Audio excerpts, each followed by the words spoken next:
Hey, what's up you guys, it's Connor, and today I'm going to be talking about The Lord of the Rings by J.R.R. Tolkien. This is my copy of it. This is all three books put into one, the way that J.R.R. Tolkien wanted it to be published, and it doesn't say Lord of the Rings on the front or anything, so I don't feel like holding it up the whole time. The Lord of the Rings was published in 1955, I think, or one of the books was published in 1955. They were published in the 1950s, there you go. And also, The Lord of the Rings is basically the main fantasy staple that everyone in their life should probably attempt to read at least once. If you don't like it, that's cool, but you have to at least try at some point to read The Lord of the Rings. It's just something that you need to do.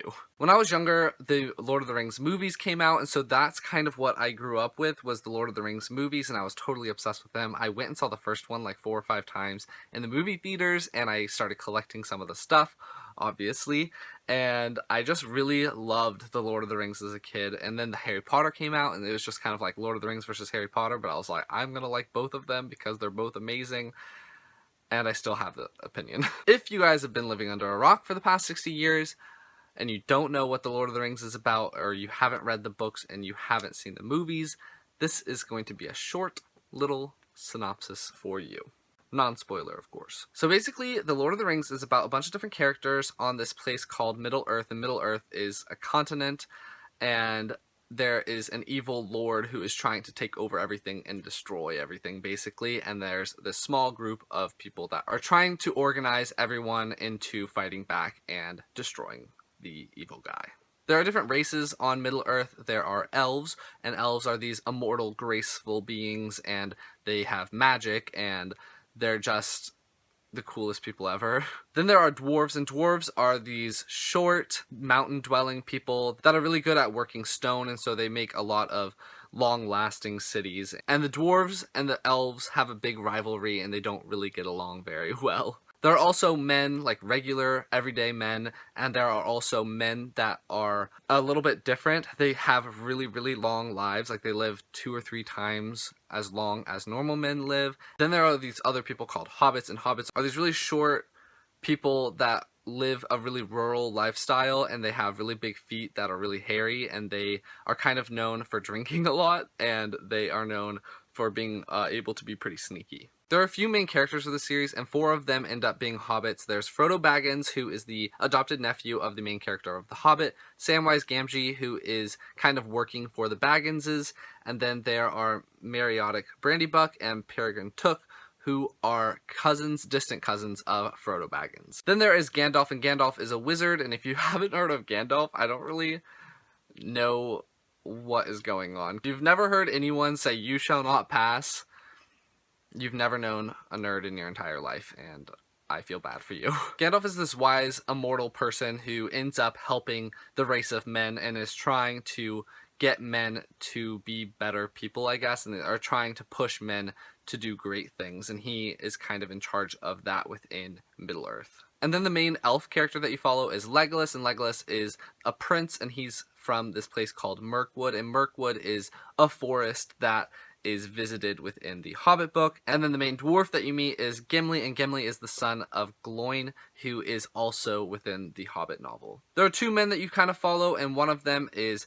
Aragorn, and Aragorn is also called Strider. He's from the north, and he has kind of this mysterious thing going on. You don't really know too much about him until the first book, when a lot of stuff ends up being revealed. And then you also follow Boromir, and Boromir is the son of the Steward of Gondor. So Gondor is a country in the southeast, but they haven't had a king for a very long time because they don't really know where the heir to the throne is, and so the Steward is kind of running that country, and Boromir is the son of the Steward. So the first book in the trilogy is called The Fellowship of the Ring, and this actually ended up being my favorite book. A lot of stuff happens in this book, and I don't really get why most people don't think that this is their favorite. A lot of people think that the second one or the third one are their favorites, but definitely the first one was my favorite. There's a character named Tom Bombadil, and he is this kind of nature spirit within Middle-earth, and he's been there longer than any other being. He's the oldest being on Middle-earth, and he is so funny. I loved him a lot, and he's totally obsessed with this woman. I forgot her name. So great. I love Tom Bombadil.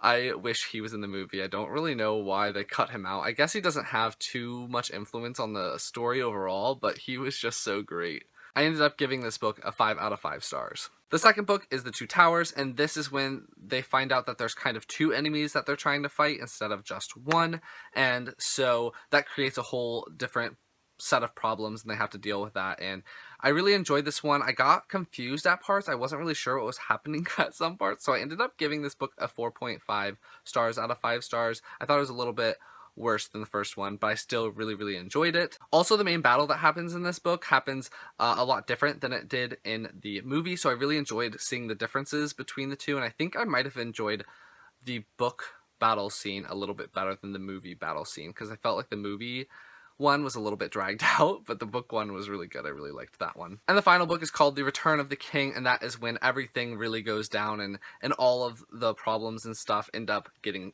resolved for good or for worse. And I really enjoyed seeing how everything came to fruition, and I really liked seeing the differences again between the books and the movies. It just happens so different, and the order that things happen in are different, and I think that the movie did a really good job on the third book. I think the third movie was better than the third book, but I still really like the third book. I ended up giving that one a 4 stars out of 5 stars. I think one of the main differences between the movies and the books is that Aragorn is just so different, but I really liked how they did him in the movie. I think he was more interesting in the movie, and I think I enjoyed his character more in that way than he was in the book. In the book, he was kind of boring, to be honest. The story ends with like 200 pages left. There's a lot of space left after the main problem is kind of resolved, and so it's 180 pages of nothing, and they could have just skipped from that part to the last chapter. I would have definitely been satisfied with that. I didn't think all of that middle was very necessary, but I mean, I did enjoy reading it because it was there and I really wanted to know what was going on, but I didn't think it was very necessary for the overall plot of the story. As this novel was published in the 1950s, it's very old, so it's not a really quick read because he uses a different kind of English than we use nowadays, and it's definitely traditional, and so you're not going to just fly through this book, and it's kind of, people would describe it as boring, I guess, if you're not really used to that style of writing. And so I just really enjoyed kind of seeing how it was written and how these stories were told back then as opposed to how they're told now. So it was really cool to see that difference, and I really liked it. That being said, I think the overall plot of the entire Lord of the Rings was really interesting. I really liked seeing all of these different cultures and all of these different countries and how they all interwove and how they all related to each other, and which country ended up doing what, this war against the main evil guy in the books called Sauron. I don't want to make this video too long. I feel like it's already too long, so I think I'm just going to leave it there. And if you guys are interested in seeing some of my Lord of the Rings merchandise, I am sure I could do a separate video on that. And if you liked this video, please give it a big thumbs up, and I will talk to you guys next time. Bye.